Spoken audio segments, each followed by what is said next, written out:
Evening, welcome back to my channel inside heart Kolkata থেকে আমি রূপশ্রী চলে আসলাম তোমাদের জন্য একটা ছোট্ট গুড ইভিনিং ব্লগ নিয়ে। সো ইভিনিং টাইম, তো এখন আমি ভাবলাম যে ইভিনিং টাইমে তো আমরা চা কফি এগুলোই খাই। ইয়েস, আমি তাই ভাবলাম বাবা কফি খেতে চাইছে, তাই বললো একটু কফি বানানো হবে, তাই জন্য আমি এখানে দুধ বসিয়ে দিয়েছি। আমি কিভাবে কফি বানাই খুব সহজে সেটা তোমাদের সাথে শেয়ার করবো। আগেও অনেকবার শেয়ার করেছি যদিও বা, তো যারা যারা নিউ সাবস্ক্রাইবার আছো তাদের জন্য এটা করছি। প্রচুর রিকোয়েস্ট পেয়েছিলাম আমি। আমাদের সব বাসনপত্র না এই নিচটাতে থাকে, কাপ টাপগুলো সব এখানটাতে থাকে।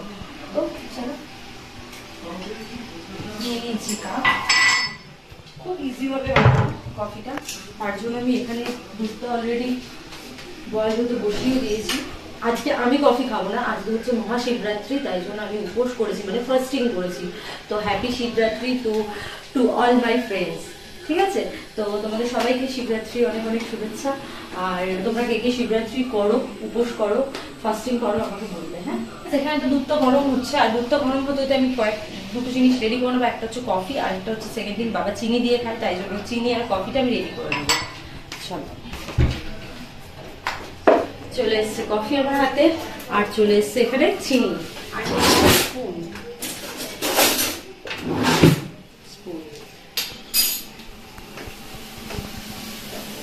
দেখো দুধটাও কিন্তু হয়ে গেছে।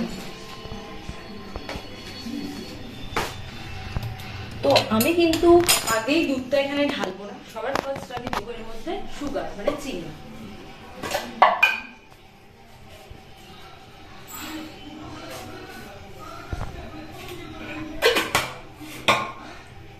তারপরে এখানে কফিটা আমি দিয়ে দেবো। দেখো একজনের জন্য এই কফিটা এনাফ, কিন্তু আমি যখন খাই কফি আমি একটু কড়া করে খাই, আর আমি তো ব্ল্যাক কফি খাই উইদাউট সুগার, তো তাই জন্য আমার চিনি লাগে না। কফি স্মেলটা না আমার ভীষণ ভালো লাগে, মানে যখন আমার প্রচন্ড হেডেক হয়, মাথা ব্যথা পুরো ধরে যায়, তখন আমি কি করি, তখন এই ব্ল্যাক কফি খাই, সাথে সাথে ফটাকসে একদম কমে যায়।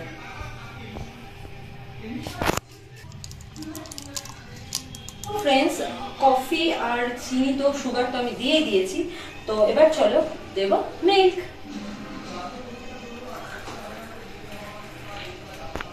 চা পড়ে গেল। আচ্ছা, তোমরা কে কে এই শটটা খেতে পছন্দ করো আমাকে বলবে, ঠিক আছে? আমি কিন্তু একদমই পছন্দ করি না, একদমই রেগে যাই, এটা একদমই পছন্দ হয় না আমার এই দুধের শটটা। এবার ভালো করে শেক করব, শেক করে বাবাকে দিয়ে দেবো। রেডি আমার কফি, আর কফি স্মেলটা হা হা হা হা জাস্ট দারুণ আসছে। কফি গন্ধটাই খুব ভালো লাগে। তো চলো এটা চাই যে আমি বাবাকে দিয়ে আসি। আর আজকের মতো এই ইভিনিং ব্লগটা আমি এখানেই এন্ড করলাম। জানি খুবই ছোট্ট হলো ব্লগটা, তাও গুড ইভিনিং ব্লগ তো এরকমই হয়। আর তোমরা জানো ছোট ছোট ব্লগ শেয়ার করি বেশি তোমাদের সাথে, তোমরাও পছন্দ করো। তো আজকের এই ব্লগটার নাম হলো রূপশ্রী হোমমেড কফি। রূপশ্রী কি করে হোমমেড কফি বানায়, তো সেটাই আমি তোমাদের সাথে শেয়ার করলাম। যেহেতু তোমরা প্রচুর রিকোয়েস্ট করো আমাকে এরকম ছোট ছোট এরকম টাইপের ব্লগ করার জন্য, ইনস্টাতে মেসেজ পাই, তাই তোমাদের সাথে শেয়ার করলাম। তো কেমন লাগলো অবশ্যই আমাকে মেসেজ করে জানিও। আর এই চ্যানেল থেকে মানে ইনসাইড হার্ট কলকাতা থেকে কিন্তু আমার মেম্বারশিপ অন রয়েছে, তোমরা চাইলে এখান থেকে মেম্বারশিপ নিয়ে নিতে পারো।